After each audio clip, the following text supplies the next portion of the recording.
have Paola, who provided us with beautiful treats. What did you have for us today? So it's just something small. A miso sofrito tartare with an allspice yuca crisp. And then the folks that are amazing and wonderful from the Wolf Restaurant on the second floor, if you haven't checked it out already, are also providing light bites so that we can quench our hunger after this wonderful conversation. That's exciting. And then we have Christyna selling the first pair of book and some merch back there. So go check that out when we're done. And yeah, so we're gonna get started. So first we have, let me introduce you guys really quickly. We have Paola, who is a award-nominating pastry chef. And then we have Christyna, who is the editor and writer of the first pair of book. And then we have Megan, who is a stylist / consultant working in sustainability and in sports. So, round of applause for them for being here. So, my first question for you guys is that MAXXED has pushed boundaries from design, style, and culture. How have you been able to push boundaries in your own careers and in your personal life? Whoever wants to start, sure. Similar to the Air Max 90s, nobody really paid attention or cared about me or my career at the beginning, right? But I kept at it and I kept on cooking, you know, and I tried to keep on making sure that I represented my culture, and those nominations turned into awards. Woo! Award winning! Oh yeah!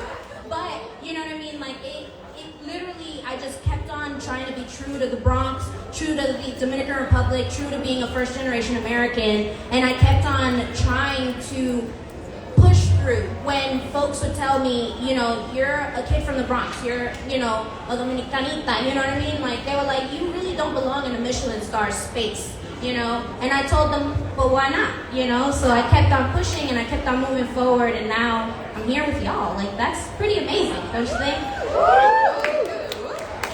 Yeah, so I think one of the reasons why I fell in love with sneakers is to me they're like the perfect combination of aesthetics and athletics. So for me, I've always used it as kind of like the cornerstone for my career. And when I was starting, everyone said to me, like, why do we care about what a pro athlete wears? What do we care about what they're doing? And now you have all these giant networks interested in NBA style. So for me, it's always about being authentic and ensuring that I'm staying true to myself. And for me, it's always been about a mix of sports and fashion. And then also growing up in Canada and being an environmentalist, now it's being like, how can we bring sustainability in the conversation in a way that makes sense? So it's making sure if an athlete has, like, let's say a big, it's about, like, I had a client who had a forest fire initiative. So it's like, okay, let's have them with something that's made from textile or bamboo or something that's recyclable. So it's about having that storytelling through it and just being authentic. And to me, it's always just been like, we were talking about this earlier, it's kind of jumping first and thinking about it later has kind of pushed me where I am now, and I'm grateful for that.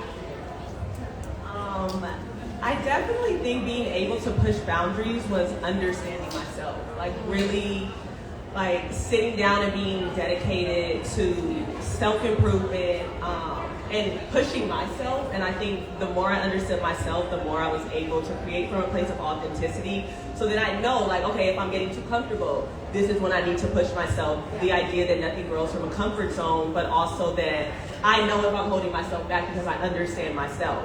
And, you know, sometimes we have these visions and they're given to us for a reason because they're already in us to create. And it's a matter of us stepping out of our own way and being able to push ourselves where we need to go. And I think that Air Max identifies that, Nike identifies that. So being able to like push the boundaries, I think starts with understanding ourselves and being able to create the best work.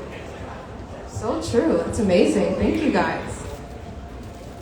So obviously we're here for Air Max Day. When did you guys first get into sneakers? And then what does your collection look like now? Maybe we'll go in reverse. Should I go? Well, growing up in LA, sneaker culture was kind of all around. I went to private school, so a lot of the way that we expressed ourselves was through our sneakers. And I remember my first camp out, I was camping out for the Air Jordan 11 Space Jams, and my parents didn't know I was camping out for one. Like, I was in the Fox Hills Mall overnight, I had no service, I definitely got in trouble the next morning, but it was worth it, and opening that box and seeing that like shiny patent leather, and it was just a moment of like, wow, like I got these. Like I remember running through when the doors opened, and also being one of like the few women in the space. I felt like I was like a part of this like little club, you know, and from there that really kind of ignited like wanting to know the history behind the shoes, wanting to know the stories behind them, because I'm like, okay, if I'm going to be spending money, like I want to know where these come from, what's the history, the designers, like what's the story behind the shoe, and that's what really motivated me and kind of like set off my career from there. Yeah, I got into sneakers from being a mix of being just in sports and being it from a functional standpoint and watching and being like, okay, Jordan wears this, because I'm old enough to remember when Jordan played. And so for me, that was a big part of it. But it was also, you know, finding style and identity, being on Nike Talk when I was a teenager, being on Super Future, being on forums. I was up in Canada, and so I didn't know as many people, and then I started meeting more people, especially other women who were into sneakers, and that was so cool. And I didn't really realize it could be a full career until I was working in TV, because I always wanted to be either a sideline reporter or a fashion designer. And it didn't really clue in that I could kind of do a combination of both until I was working in TV and seeing all of these guys coming in different outfits. And I started a blog because everyone told me to stop talking about it. So I was like, look at these Nikes, look at this story, look what we can do with it. And that kind of jump-started my career, and then coming and actually studying sneaker design at Pencil at Parsons was such a huge part of it, because I learned I am a terrible industrial designer, but learning about the story and the marketing and the colors and the design, and realizing there are so many different jobs in sneakers, and how much my collection has changed over time and how much it's evolved, because now I'm buying shoes, because it's like, I think when you first start, just for me, you buy the shoes you could get when you were like 14, right? Yeah, that's a huge part of it. But then it became like, okay, I want the shoe because my friend designed it. I want the shoe because I like the story. I want the shoe because it has materials that mean something to me, because maybe it's a recycled plastic, or maybe it's bamboo. So that's buying intentionally. Exactly. So my collection is way smaller than it used to be, because it became about intentional authenticity and that, because I think when I first started, it was just about, okay, I just need everything I couldn't get before. And now it's what's really special to me, and I think that's also part of getting older, but I think it's also because we have so many options now. Like, do you remember like when a shoe came out and it wasn't gonna, you were like, it's never gonna drop again. Now maybe we're getting them over and over again, and you can finally get those shoes. So now it's really about finding those stories, and maybe like, oh, this Air Max means more to me because of the story behind it, right? Like the classic silhouette or the first one. So that's kind of where my collection's at now. For me, it had to have been like, okay, so like I grew up in the Bronx, right? And like when you grow up in public school in the Bronx, like your shoes, you gotta be fly, like your jacket gotta be nice, your shoes gotta be nice, you gotta look nice. If your hair is like, you know, you gotta be pressed, especially in the 90s, that gotta be flat, you know? And my mom and I, you know, she was a single mom. You know, she had just come to the U.S. and then she got pregnant with me in a club. I was like, okay, I like it. If you know, like, I'm here, right? But you know, I couldn't always afford shoes, so she would walk me through Fordham, and we would just like, I would look and I'd just be like, man, if I could only just wear this stuff, and like I would go to school and people would be like, yo, you're finally cool. I wasn't. I was in chess club. I was in math club. Like, you know. But it works in the culinary industry. I'm like really good at like keeping like the books right. But you know, and like you go to Fordham and you're like, yo, the next shoe that comes out, I'm gonna be flossing on it. You know what I mean? Like, I'm gonna be out there. You know. And my mom was like, I got you. I saved up, I got your back. And she bought me a pair of 90s. Yo, when I tell you the whole school was like, I got cut on so bad. I was rotisserie chicken. I was like, man. But because of that, I was like, I'm never ever not gonna buy. When I get older, I'm always just gonna buy what I want. So now it's a little less about the drop, right? Even though I don't know why, but the drop gods have blessed me. I get on the list, I get on drops, I get on the app. Oh, that's lucky. You know what I mean? It was just because God was like, yo, they roasted you bad. Right? But right, he was like, my child, my bad, right? But now, you know, my favorite pair would have to be actually the Olivia Kims, you know, the Air Moabs. Yes, shout out Olivia Kim. And them joints with that Betty Boop on the side. Oh my goodness, I love it, I love it, I love it. And that was when I was like, okay, we really gonna go hard for Nike right now. So now my closet, there's just boxes. My husband collects too. Boxes. We a Nike store in my house. Shout out Olivia Kim. They actually had her release here when NXN first opened. Nordstrom first opened, so really full circle moment there. So paying homage to those who inspired us and influenced us is extremely important. We all know that. So who are you inspired by, and then what have you learned from them? We can switch it up if you don't want to go first, if anyone wants to take it. Well, I feel that's actually at the crux of the work that I do. I'm inspired by those that have come before me, but also by those that are coming after me. I studied so many like writers growing up, from like Toni Morrison to Bell Hooks, and you know, storytellers. Those were my first teachers. Like I really learn to understand, you know, how do you craft a story? How do you like get the readers involved? How do you develop a plot? How do you form characters? And that was really like learning about like storytelling from these women. I didn't know them, but I knew them in the pages. I got to understand the characters that they made. And I also come from a family of educators. Like my mom is a teacher, my cousin's a writer. Like I just have like so many strong women that preach education. And then on the flip side, my dad's side is extremely creative. So I've had the freedom to push the bounds creatively, but also disciplined enough to honor where something has come from. And I think that that also is the through line with the story behind the sneaker. And yeah, I mean, I think we just have to honor the ones that came before us, that allowed their shoulders for us to stand on, and I think that shapes a lot of like the work that we do. Yeah, definitely. Oh, go ahead. For me, so in culinary, right, you have like Leah Chase, right? You have Julia Childs, you know, even closer now, you have Lashana Bailey, Cheryl Day, back in the day, Bakery, you know what I mean? And like these women, they had to challenge the status quo. Like when you go into like kitchens, right?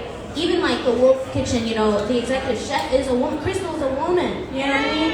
And like, woo, right? So like you don't see that. Like it was literally maybe you started seeing it after 2012, where people were like, oh my goodness, you're gonna be able to run a kitchen. Like we already didn't know how to do that, right? You know, we've been there, you know what I mean? So you see all of that happening, and these women that have had to challenge the status quo, but break the ceiling, but also continue on, you know what I mean? And sometimes they didn't even get their flowers until way later. So for me, when I do stuff now in the kitchen, it's like continuing to challenge, right? Like, why do I do what I do in the kitchen, you know? And am I going to be in Air Maxes? And am I going to, you know, walk in a crazy environment with my nice sneakers on? And the answer is always yes, you know what I mean? Because I'm going to feel comfortable, I'm going to feel proud. I'm also going to wear shoes that I want to be in. And also, you stand for 15 hours a day and you want to be comfortable. And these shoes, they're a little comfortable, you know what I mean? So that's the women that inspire me and the why, you know? Yeah.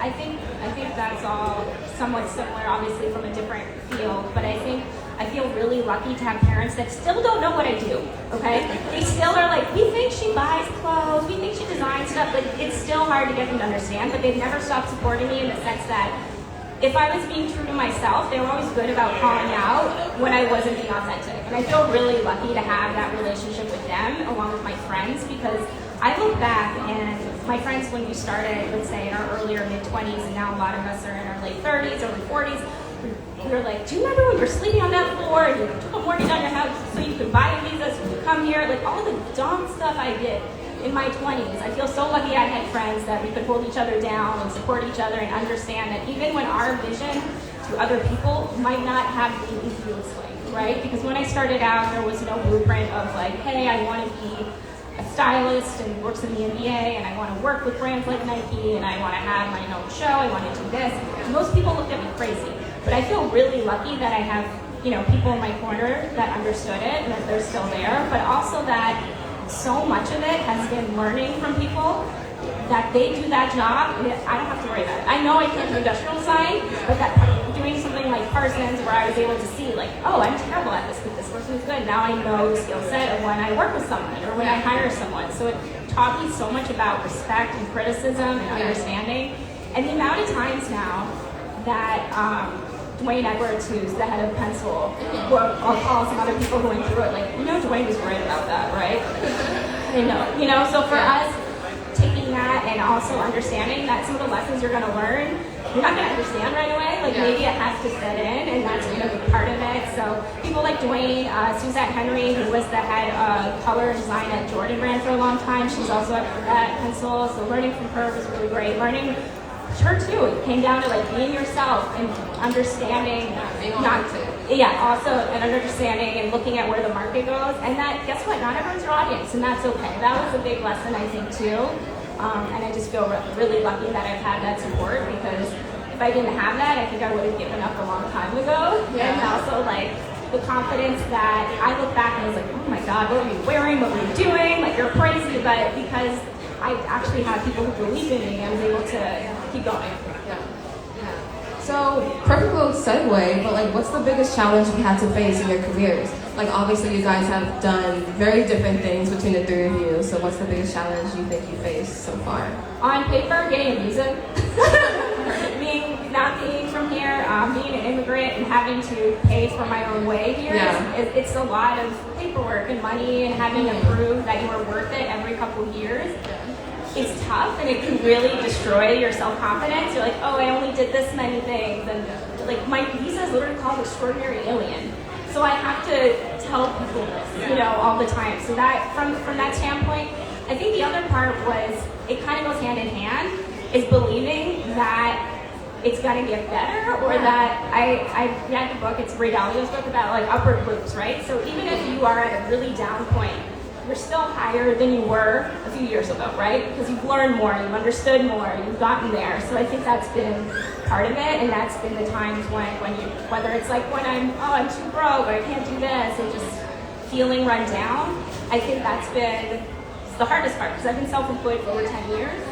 And so doing that, it can get really lonely, and it can get really hard to keep pushing. So for me, it's part of that is just having to build a community, whether it's virtual or in person or digitally. So I think that was a big part of it for my career, and also understanding, especially when I was starting out, people were like, you can't be like, oh, you want to be the editor of Vogue, you want to be the head designer at Nike. There wasn't a job description that I was going for. I kept making it up as I go, and it keeps evolving, and I think that's great. I feel really lucky to be privileged enough to do that. But that also made it hard for me to learn how to sell myself and advocate for myself. And that's something that I feel like I've only really gotten good at in the last couple of years. For me, I would have to say, when I went to culinary school, first of all, I was like barely 18. Like, I had just graduated, you know what I mean? I was turning 18, so I was 17 really. And the folks in the bursar office were like, oh, like, yeah, you're gonna be, in culinary school, but you're never gonna be a chef, you're never gonna amount to anything, but at least you'll be a good housewife. And I was like, wow, yeah, am I a good housewife? Yeah? All right. Yeah. He's like, side-eye, bombastic side-eye, you know what I mean? But, I took that and I actually internalized a lot of that, right? And a big battle that I had to fight was within my own self, battling my own demons to tell myself no. Although I don't look like most chefs, although I do not present like a pastry chef that you see on magazines or on the airlines, whatever, right? I'm gonna try, and I went through almost 18 interviews of people just letting me walk through the door and being like, don't even sit down, don't take off your coat, the job is filled, like, you can leave, you know what I mean? And I had to finally be like, no, I'm going to prove people wrong. I am soft-spoken, I probably don't belong in a kitchen, I'm nice, I'm really nice, like, I don't yell at people, I'm just like, well, I'm writing you up, but there's chances.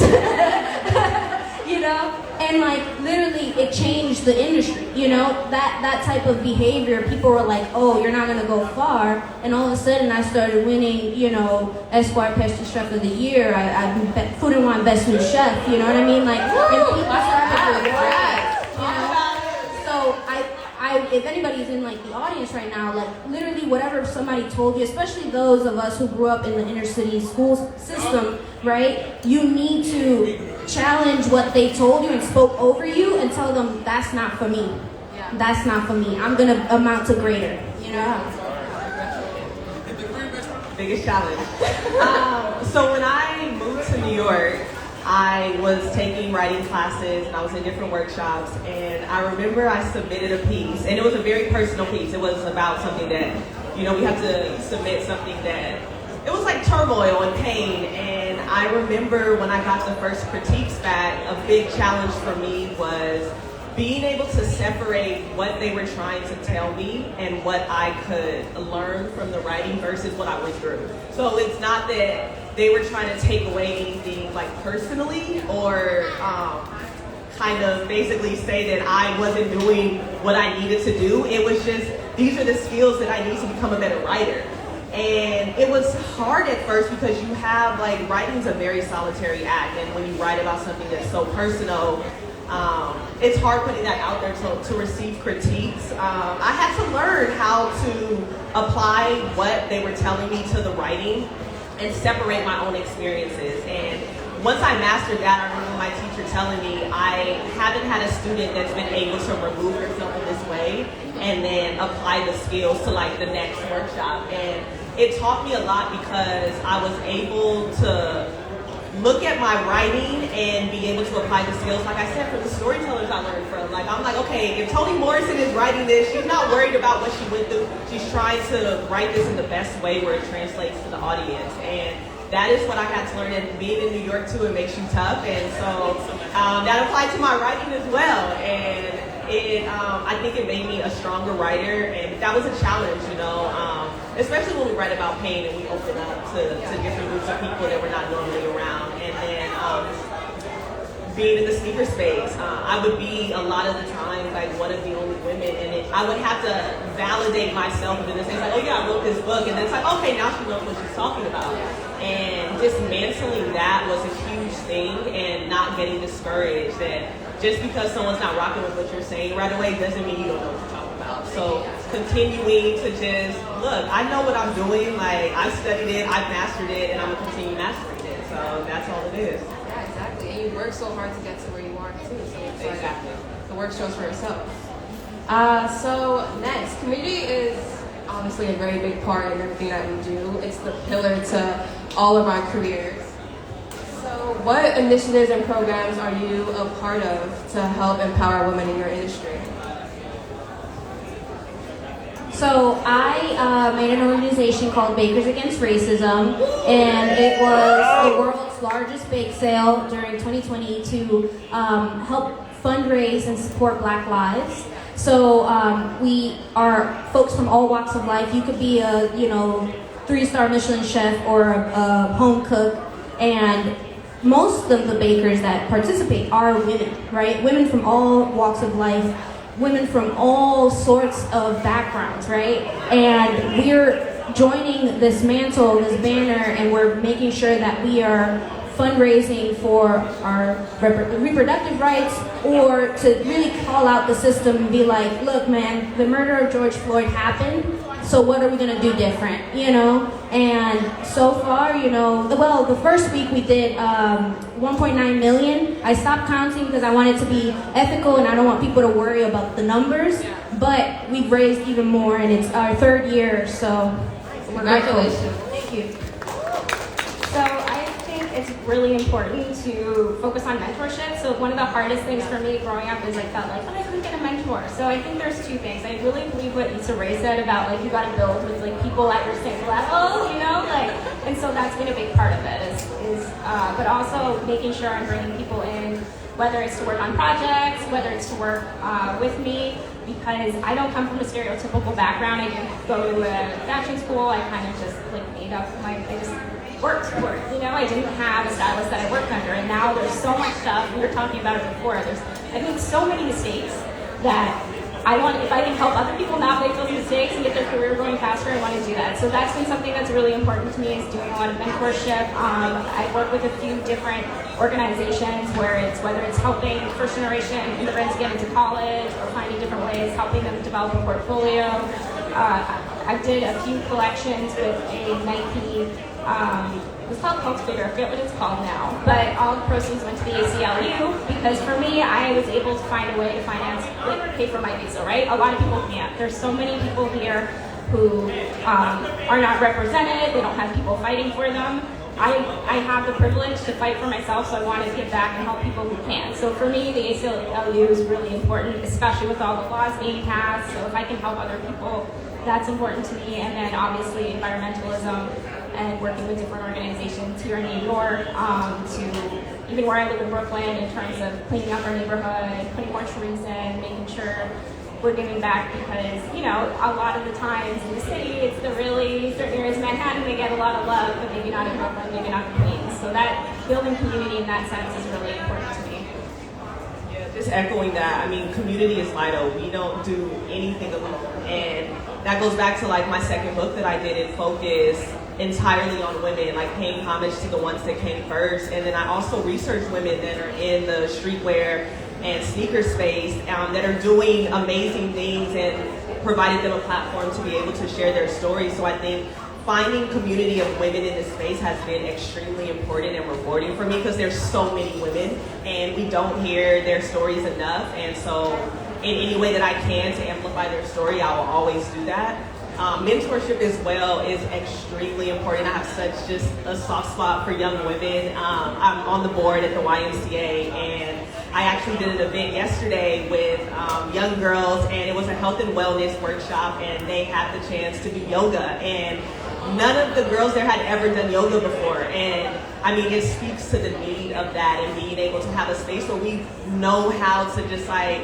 manage our thoughts and how to deal with difficult emotions. And then afterwards they were able to make their own zine. And so being able to like see something come to life and flip the pages and see their ideas, you know, they don't have to be a writer necessarily, but they can see, you know, a different medium to express their ideas. And mentorship, community, anything that's with the give back, like I'm all for that. So anything with women in life, I'm in it. Yeah, that's beautiful. Woo! Clap it up, sure. What resources do you use that allow you to build from a place of authenticity? I'll pick that back up. Sure. I think this goes back to your first question. First of all, these are amazing questions, so thank you, Veronica. I think what I have said as well about understanding yourself. The only way I'm able to be authentic is knowing who I am, honoring every single version of who I am. Like, I might be this age today, but I was also, you know, my 19-year-old self and my 14-year-old self, and I carry all of those versions, and I honor every single age and, you know, the times that were a little more difficult for me, but I carry all of that with me, and that allows me to be authentic. I write about what I know, I study the things that I don't know, and I'm always open to learning something new. And I think when you are committed to mastering self, that is how you can always talk and speak and come from a place of authenticity. Yeah, I'm going to echo that. I think it just makes sense. But I practice something, it's the Japanese, it's called Ikigai, where I'm sure you guys have all seen it. A lot of coaches have taken versions of this. It's like, what are you good at? What does the world need? What can you get paid for? I'm sure we get on this. But, you know, it's about like figuring out exactly where you need to be. And so anytime, especially like, let's say, beginning of the pandemic, I'm sure like a lot of people, I was like super depressed. And like, what's wrong? Like, why did I realize I was not filling the need I have for leadership? I didn't have enough community. I was really focused on helping someone else's dream happen and running their business instead of focusing on what I really needed to do to take myself to the next level. So I think that's such a big part of it, is like, we say self-care, but it's not like just having, you know, going to a spa. It's also taking time to do really hard work and realizing like, what is really going to fulfill me now in 5 years, in 10 years? What do I have to do to build a community so I don't feel alone, like I'm an island? Because we're not. Like, the only way we're going to survive, right, And I think that's when New York, and when New York's the best is like when we all help each other out. And I remember like my parents would come, they're like, everyone here is so friendly. And I'm like, what? You know, like we don't, that's not the reputation. But there's a certain kindness of looking out for your neighbor. And so for that, I think it's really important. And for me too, I have pretty severe ADHD. So for me, movement's really important. So if I do yoga, I have to do something. I think better when I'm, you know, moving. So maybe it's like, I know if I'm really cranky or I'm snapping at someone or I'm in my head, I'm like, go for a walk. You know, go do something. So I think part of it has been checking in and realizing like, what does your body need, what does your spirit need? Because I had to realize, and I'm sure, you know, you've done this, is like, I feel terrible because I'm too busy worrying about taking care of everybody else. Yeah. I'm the oldest daughter, right? So I have this like extreme ego of like, I need to take care of everything. I need to, you know. And so I think part of that was like checking in and realizing like, okay, you need to like fill your own cup, but you can still help people while you're doing it. You know, so that's been something that's really important. And visualizing. Something that I learned from doing like design prints was like using Post-its to write down everything, and then I can visually group stuff together. Like building a story for a sneaker design, right? It was like, okay, what's the overall story? Okay, now I'm going to put the colors in one area. I'm going to put the materials. I'm going to put the overall story, and then I can be like, oh, that doesn't fit. So for me, visually and tactile touching things is what really helps for me to like stay authentic and realize that you don't need that. And I think also remembering the times when I felt horrible were the times when I was doing something that didn't feel right. You know, like doing something that was like, well, I needed a check. You know, but the amount of times now I can look back and I can be like, okay, did that really serve you? Did it serve your community? Did it serve your family? And if it didn't, it makes it way easier to edit. Just that's why I thank you guys, that helped me not worry about missing out on stuff too. For me, I think I had a few advantages, right? I got roasted a lot, right? So I knew exactly who I was at a very young age. You know what I mean? People would be like, what are the, and I'm like, oh my goodness. And I realized that I couldn't assimilate. I couldn't be the cool kid. I couldn't be that person. I couldn't like change myself to like fit into the spaces. So I've been, you know, following the beat of my own drummer since I was little, you know? And like unapologetically too, because I was just like, man, I can't fake the funk, I can't do it, you know? And now what I do is I make sure that if I am learning new tricks, how to do things, right? I'm gonna make sure that when I wake up, I'm gonna be proud of myself on the internet, on TV, in real life, with my family. They're gonna know that the same person that's across all these platforms is the same person in real life, right? So you're gonna get the awkward, you're gonna get the funny, you're gonna get the weird, you know what I mean? You're gonna get me, and I've just been me, and so far so good.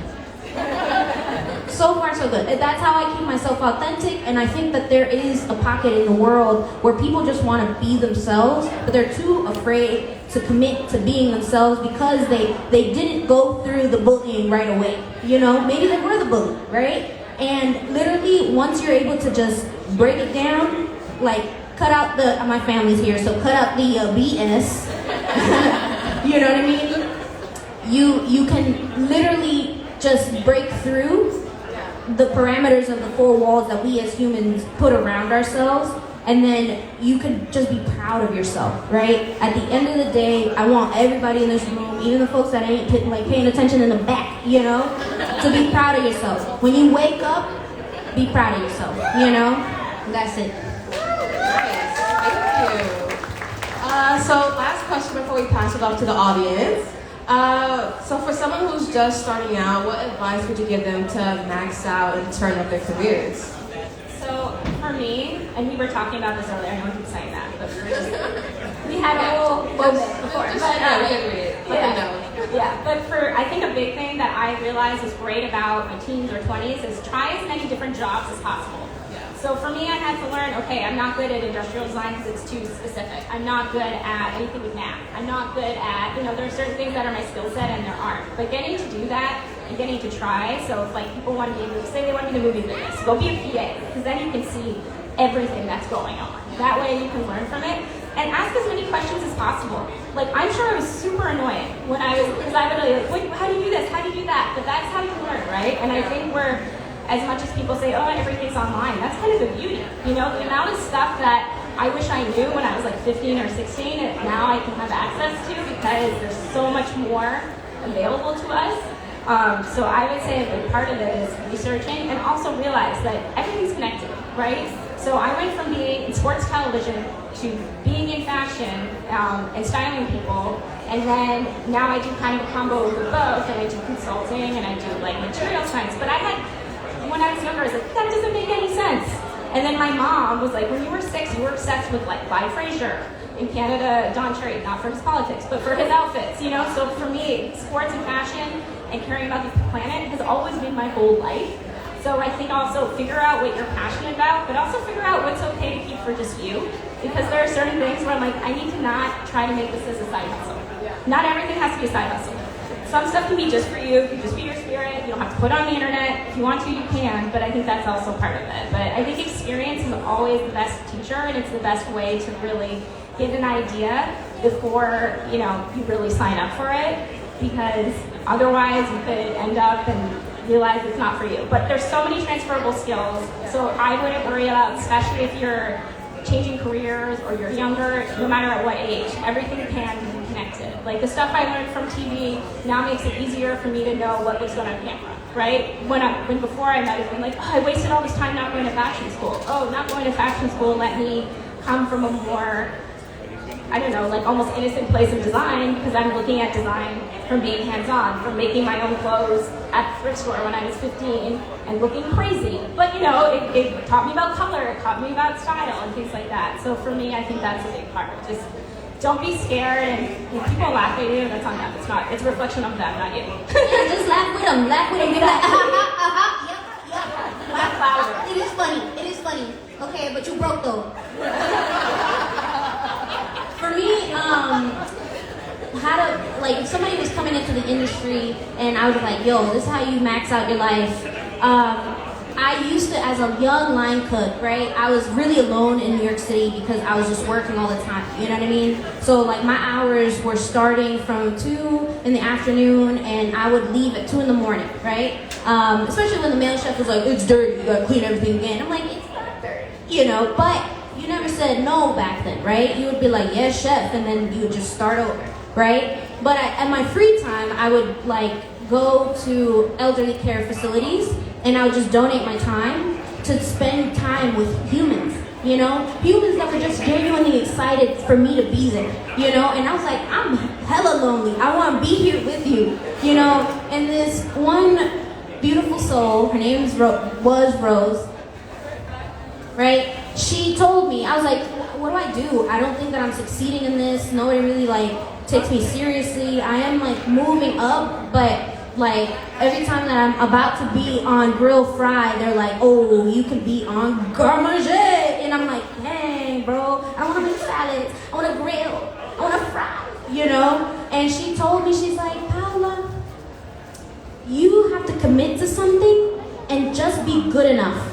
Consistently good enough, you know? And I was like, what do you mean? I need to excel, I need to be great, I need to be amazing. Nope, just consistently good. And one day it clicked. I was like, I just need to make sure that I'm consistent and just make sure that it's good, right? It's not perfect, it's not the best, right? But it's good, right? Technically sound, it's great flavors, and when you see it online, you're gonna get it at the restaurant, consistently, you know? And that changed my whole career. It changed everything for me, you know? And if you're here trying to do something and you're beating yourself up because you're like, yo, my stuff isn't good enough, this isn't right, this isn't, you just need to be consistently good enough, as per Rose.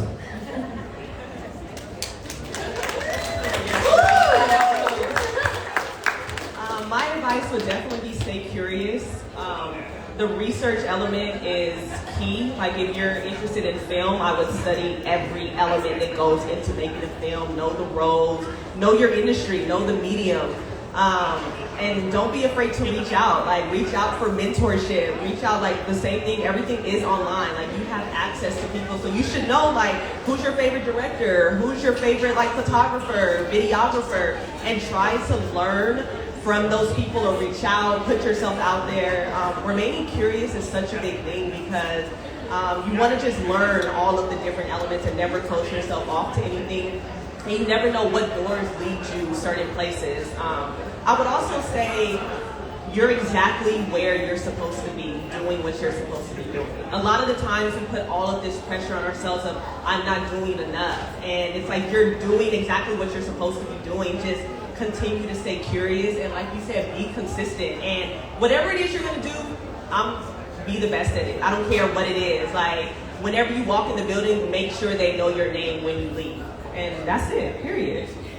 Thank you. So, big round of applause for our panelists today. Thank you so much for being here. Now it's time for audience questions. So, Lawrence has the microphone. Thank you, Lawrence. So, whoever has a question, raise your hand.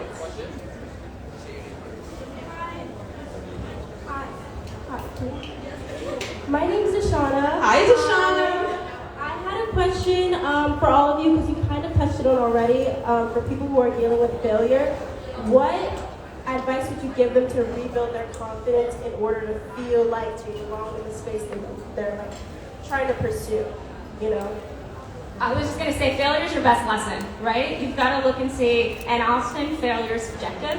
You're like, oh, I didn't get that job, I failed. Like, no, maybe it's not the right job for you. Maybe it's about repositioning and figuring out where you want to be.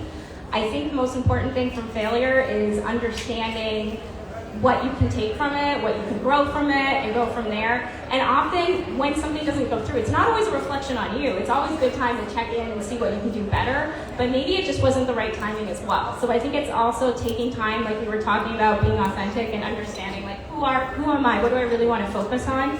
So maybe it's just taking stock of that. But the reality is, you tried enough to fail.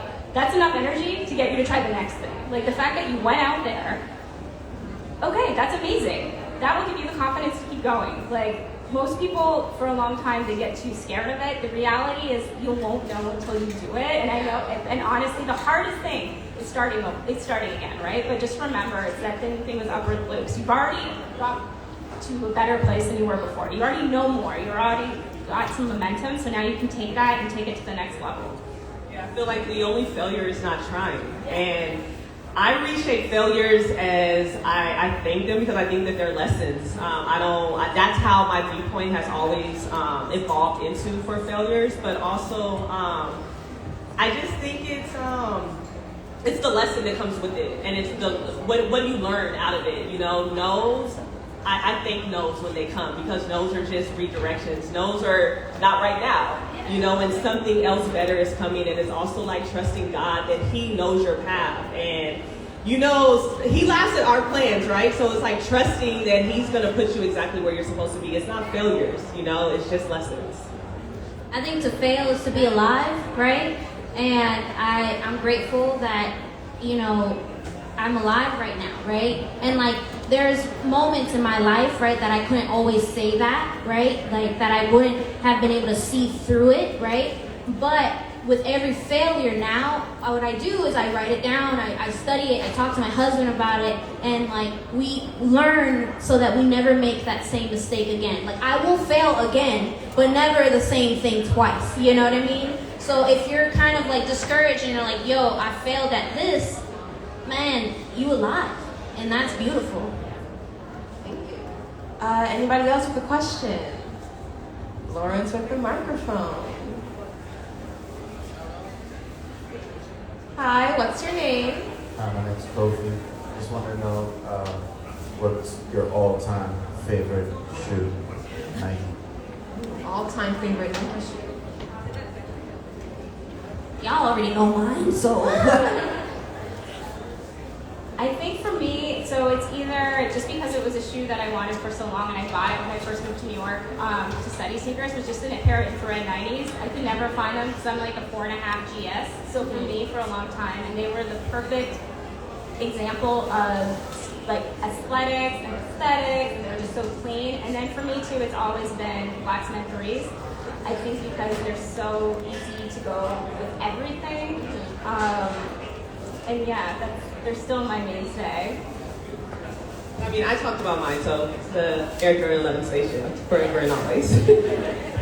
I'll chime in with my favorite. Yeah. My favorite is the Nike Air Rim. I love them so much. I beat them down. I have 2 pairs. They're beat to the ground, and I'm gonna get another. Yeah, my other favorite are the acronym Vapor Max.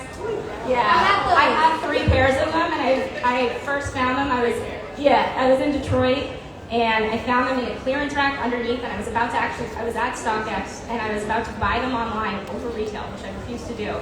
And I found them, someone had returned them, and then they were 40% off, and I literally almost cried in the store. The guy came down, thought something was wrong because I screamed so loud. They thought I had injured myself because I was so excited. But I love those, and they're super comfortable and weird looking enough, and that's usually what my aesthetic ends up being.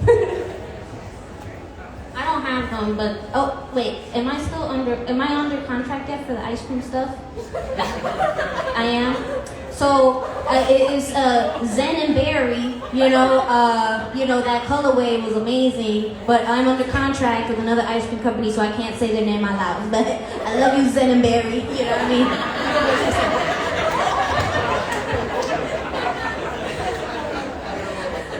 Anyone else with a question? Last question. Oh, we got you. I see you. Don't worry.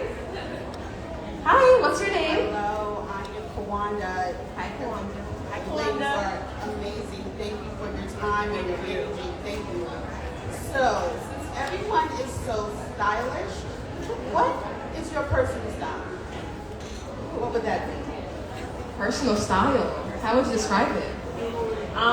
My style, I thrift all the time, so I think there's overlap in every way I live my life and the way I tell stories and looking back, but I love finding pieces that carry a story with them, secondhand pieces. Like, I'm all about that, infusing kind of like high and low, for sure. My personal style, I love a good pant, a skirt, something loud.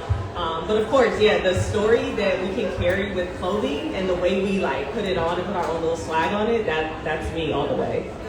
Yeah, for me, it's a lot about story, and I'm really glad you asked this question because I got ready today and I was having anxiety. I'm like, I'm only going to wear female designers. I was like looking at my closet, and then I realized most of my female design stuff is all accessories and shoes, and I got really mad because I don't have more women's made designers, so that's a different story. But for me, I'm short and curvy, so for me, there's a lot of really cool baggy stuff that for me, I wish I could wear, and it's just not comfortable. I'm also really clumsy.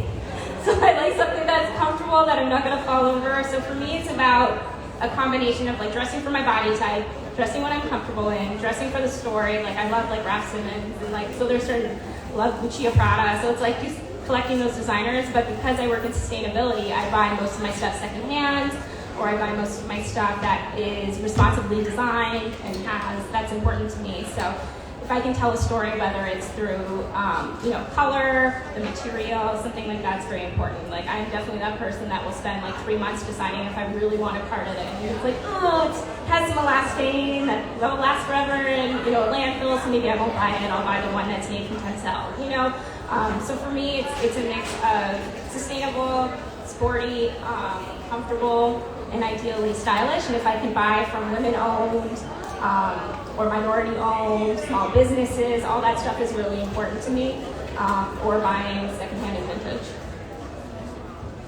I'm a shopaholic. There's a young man upstairs that's my personal shopper here in this very Nordstrom.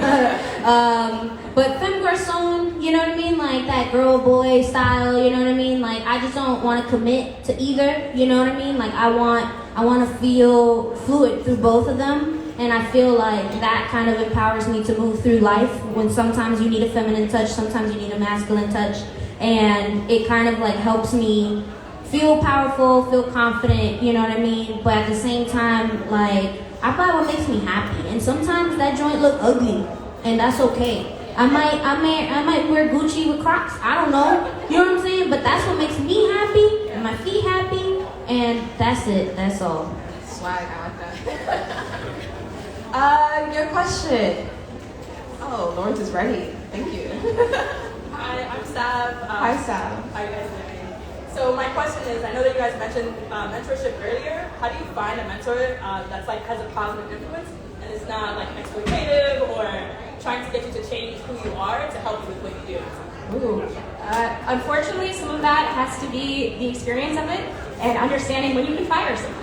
And you can leave someone. I had to do that. Someone who even signed was one of my original sponsors for my visa. I realized I was being taken advantage of, and I had to have a conversation. You pay me my rate, or I go. And she was someone I saw as a mentor, so I went. So I think part of that is important. Also asking people who are maybe in a similar position to you, who have you worked for, who's good, who isn't good. Because reality, everyone talks. People get reputations, so that's part of it. And also, part of it is just reaching out and talking to people. And someone who's like, oh, I really like what she's done with her career. Let me have a conversation. So I think part of it is asking those questions and seeing how it goes. And also the reality I firmly believe that some people are here for seasons, right? So maybe they're really great as a mentor for you for 6 months. Maybe it's your whole life, I think it is kind of rare to have someone you're gonna have through all your career, but some people come in different stages in your life, and that's okay. So I think it's also figuring out what you need to be the best you, but also being okay with taking crit too. Like the hardest thing for me of going to a design class was learning how to take critique. And this kind of goes back to what we talked about failure. When you sketch a shoe, it's never your first design, it's probably your 90th, right? And I had to learn that because I was so used to just making something and like, oh, it's great, okay, I'm done.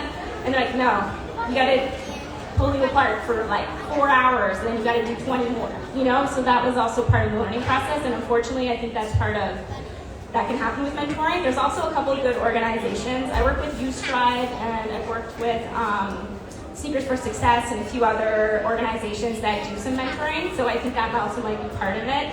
And they're a bit better at vetting and figuring out what the right match would be. I think there was one more question. Where was it?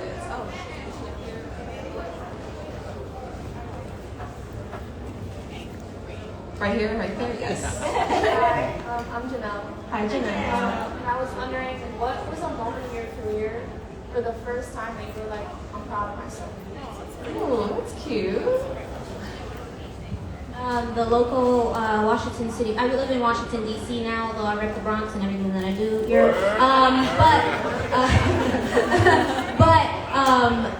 I had just finally gotten my first pastry chef job, right? And I had to convince the executive chef to hire me through my Instagram. I had built it like a portfolio, and I was like, just don't say that it's filled up. Don't say that this is over, whatever. Just look at this stuff and see if I can work here, right? And he was like, whoa, you could do all of this stuff. And I was like, yeah, and more. I could like pull my hair back a little bit. It's a lot of hair, but you know what I mean? Like I can pull it back if you want to. But I don't recommend that. It's a lot of hair. I might break it. But he was like, no, it's cool. And he started like just believing in like what I could do. And Laura Hayes, who now works with World Central Kitchen with Chef Jose Andres, she wrote an article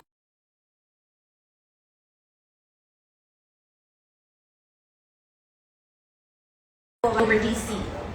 And I was like, bro, I was so excited, I was crying, and somebody was like, it's the city paper. Like, are you like, and I was like, well, where's your paper? Where's yours?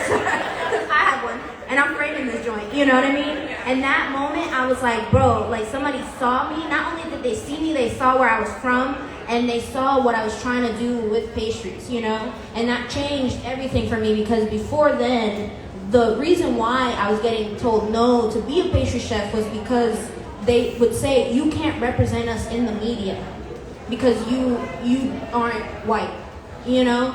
And I was like, oh, well, I can't change that. I'm sorry. You know what I mean? And I would keep it moving. But that changed. Laura changed my whole life. I'm still in contact with her. I still go out to eat with her, you know, and like I tell her all the time, she's like, no, don't talk about it. I'm like, we have to, because when she did it to me, she realized the impact, and then she started doing that to more black and brown folks in Washington, D.C. who now have restaurants, who now own their own businesses and now have a chance just because somebody noticed us, you know? So that's what changed my whole career.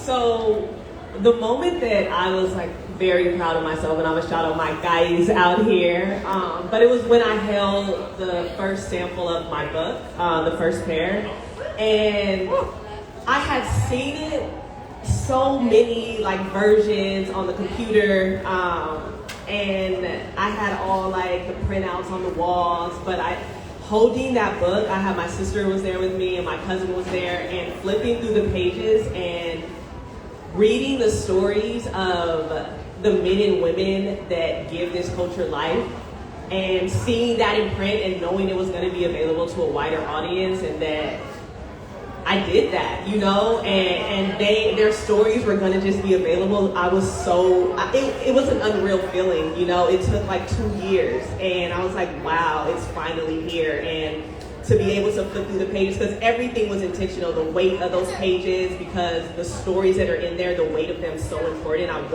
Everything is intentional about it. When you turn it, when you feel it, when you read it, and to be able to hold that, I was just like, wow, I'm proud of myself, but I'm also proud of my community. So that was a big moment for me.